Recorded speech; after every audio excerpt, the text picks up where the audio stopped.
Hello friends, this is Nadeem Abbasi which presents World of Education YouTube channel. So subscribe it and press the bell icon to do not miss an update of educational videos. So let's start CBSE class 8th Science NCERT chapter Conservation of Plants and Animals. So let us start from where we leave in the previous video. Red data book के बारे में पढ़ेंगे अब हम। Red data book क्या होती है? Professor Ahmad explains about red data book to the children. Professor Ahmad ने बताया कि red data book to the children, red data book के बारे में बताया बच्चों को। He tells them that red data book is the source book which keeps a record of all the endangered animals and plants. उन्होंने बताया कि red data book एक ऐसा बुक का सोर्स होता है जो कि रखता है जिसमें कि सारा रिकॉर्ड होता है जितने भी एंडेंजर्ड एनिमल्स होते हैं और प्लांट्स होते हैं। Red data book is maintained internationally by an organisation. India also maintains Red Data Book for plants and animals found in India.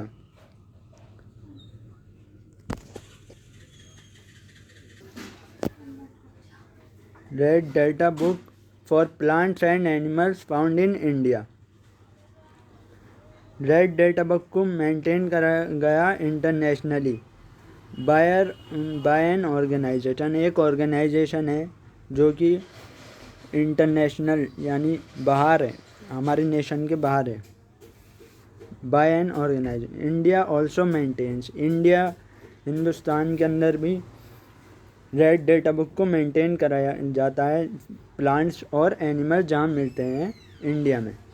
What is migration? The excursion party then enters deeper into the forest under the guidance of Madhavji. The excursion party that entered deeper into the forest under the guidance of Madhavji. जो excursion party है वो और अंदर गई forest के, जंगल के, किसके guidance के अंदर? किसने गाइड करा उन्हें? माधव जी ने। They sit near the Tawa reservoir to relax for some time.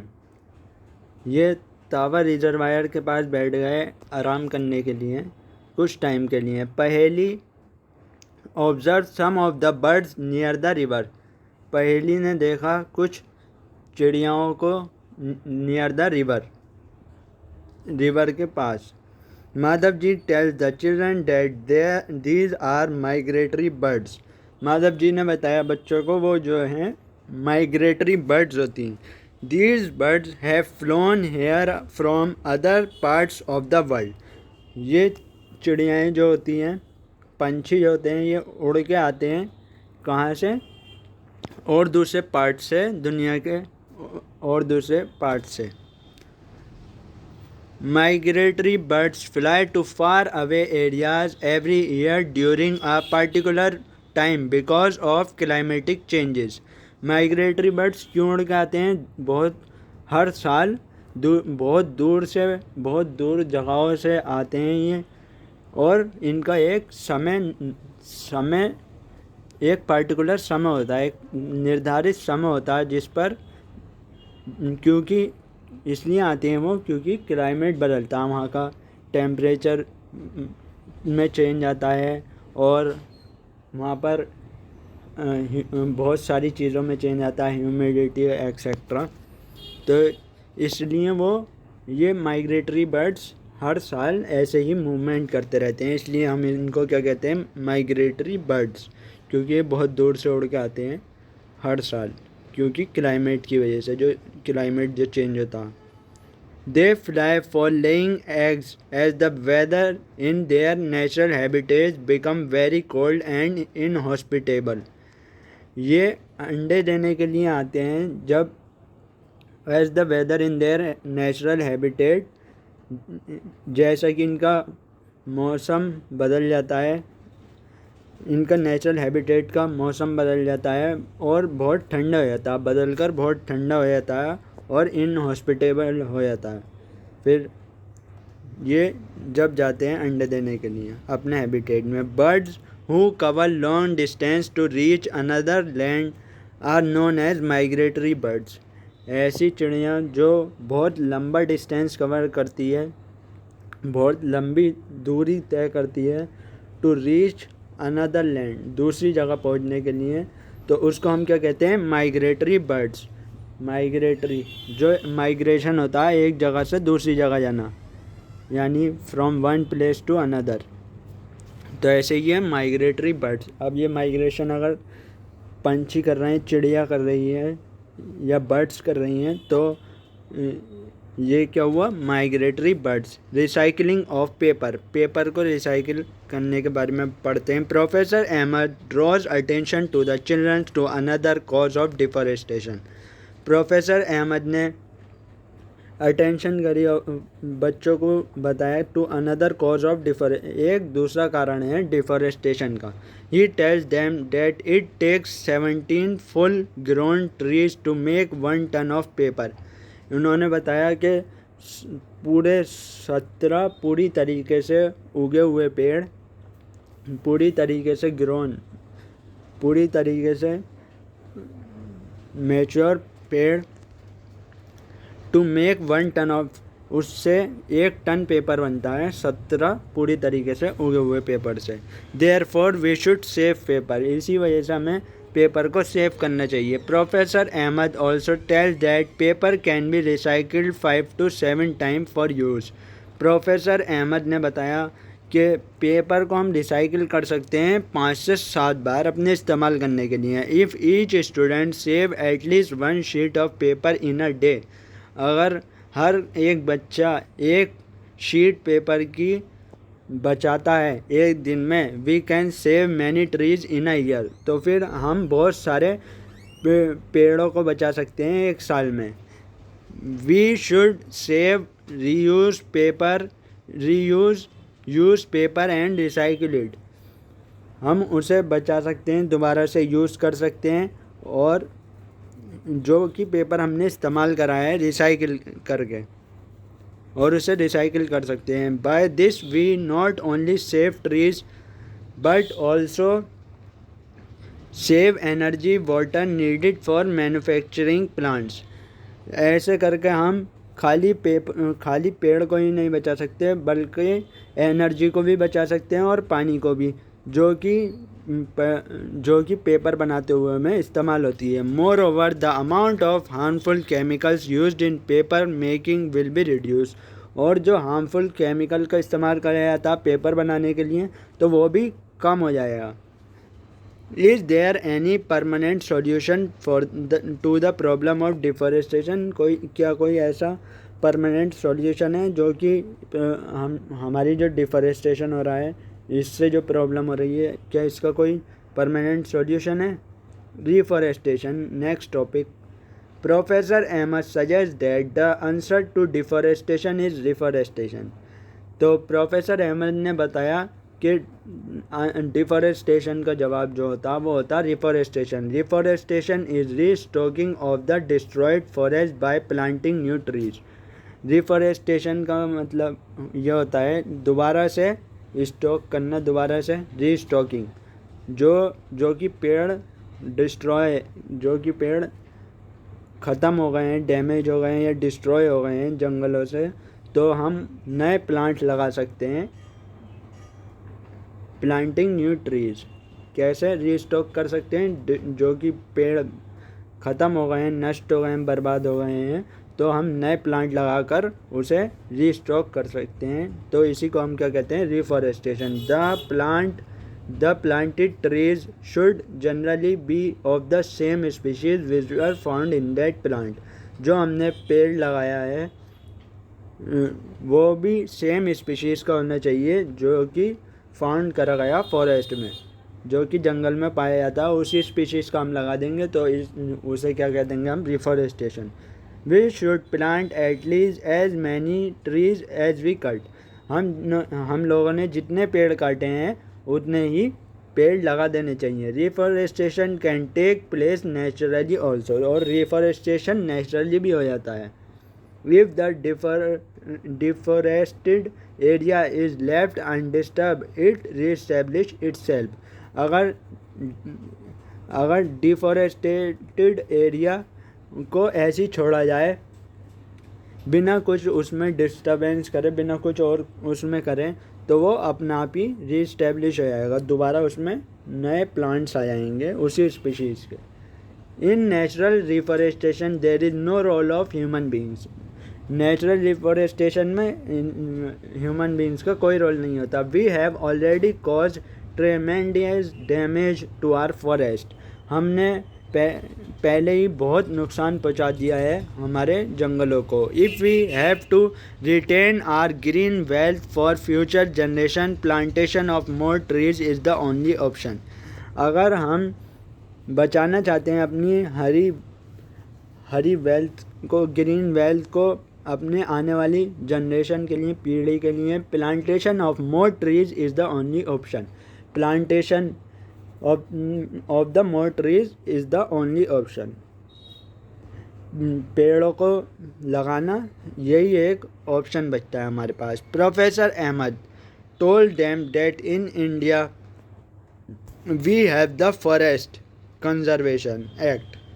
Professor Ahmad ने बताया जो that in इंडिया के अंदर we have the Forest Conservation Act। India के अंदर हमारे क्या है, एक एक्ट है जो कि है फॉरेस्ट एक्ट, फॉरेस्ट यानी कंजर्वेशन एक्ट है। This act is aim at preservation and conservation of national forest and meeting the basic need of the people living in और नियर द फॉरेस्ट। ये वाला एक्ट का मकसद ये है कि बचाना और कंजर्व करना, प्रिजर्व करना उसे और कंजर्व करना नेचुरल फॉरेस्ट को, and meeting the basic need of the people, और ज़रूरत को पूरा करना जो कि आम लोगों की ज़रूरत है जो कि वहाँ रह रहे हैं जंगलों में और या फिर उसके पास। After some rest Madhav ji asked the children to start heading back because it is not advisable to stay in the jungle after sunset। After कुछ आराम करने के बाद माधव जी ने बताया बच्चों को हमें अब पीछे जाना चाहिए, अब हमें जाना चाहिए वापस। Because it is not advisable to stay in the jungle after sunset.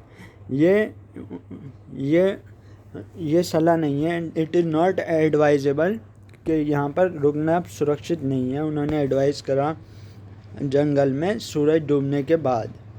On getting back professor Ahmad and the children thank Madhav ji for guiding them through the exciting experience. जब वो वापस जा रहे थे तो बच्चों ने माधव जी का शुक्रिया करा जो उन्होंने गाइड करा था इतना मज़ेदार experience, exciting experience. So let us revise what we have learned in the previous videos in this chapter. Wildlife Sanctuary, Natural Parks and Biosphere Reserve. Wildlife sanctuaries are named to the area meant for conservation and preservation of forests and wild animals. Wildlife Sanctuary, Natural Park और Biosphere Reserve ये ऐसे नाम हैं जो कि ऐसी जगह को दिए गए हैं जहाँ पर जंगलों को और जंगली जानवरों को कंजर्व करा जाता है और प्रिजर्व करा जाता है। Biodiversity refers to the variety of living organism in an specific area. Biodiversity किसे रिफर करती है, क्या बताती है? To the variety of living organism जो कि स्पेसिफिक एरिया में रहते हैं। अलग अलग वैरायटी को बताती है जो कि कोई एक स्पेसिफिक एरिया में रहते हैं। Plant and animal of a particular area are known as the flora and fauna of that area. पेड़ और जानवर पार्टिकुलर एरिया में जो होते हैं किसी भी पार्टिकुलर एरिया के, उसे हम क्या कहते हैं, फ्लोरा और फोना, उस एरिया के जो प्लांट्स होते हैं। Endemic species are found only in a particular area. Endemic species वो खाली एक हिस्से में, एक पार्टिकुलर हिस्से में पाई जाती है। Endangered species are those which are facing the danger of extinction. Endangered species वो होती है जो कि फेस कर रही होती है क्या, facing the danger of extinction, विलुप्त होने का यानी ख़त्म होने की कगार पर होती हैं, तो उनको हम क्या कहते हैं, endangered species. Red data book contains a record of endangered species. Red data book होती हैं, उसके अंदर एंडेंजर्ड स्पीशीज़ का रिकॉर्ड होता है, मतलब जो ख़त्म होने वाले होते हैं, जो कि फेस कर रहे होते हैं, बिल्कुल विलुप्त होने वाले होते हैं, तो वो रेड डेटा बुक में लेबल होते हैं। Migration is the phenomena of movement of a species from its own habitat to some other habitat for a particular time period every year for a specific purpose like breeding। Migration एक ऐसा phenomena है जिसके अंदर movement होता है एक species का, मतलब एक जगह से दूसरी जगह जाना, फ्रॉम इट्स ओन हैबिटेट, मतलब अपने हैबिटेट जहाँ पर वो रहते हैं, टू सम अदर हैबिटेट, और दूसरे जगह पर कुछ टाइम के लिए, हर साल, every year, for a particular time period every year for a specific purpose, किसी मकसद के लिए, जैसे कि ब्रीडिंग, फॉर लेइंग एग्स और breeding. We should save, reuse and recycle paper to save trees, energy and water.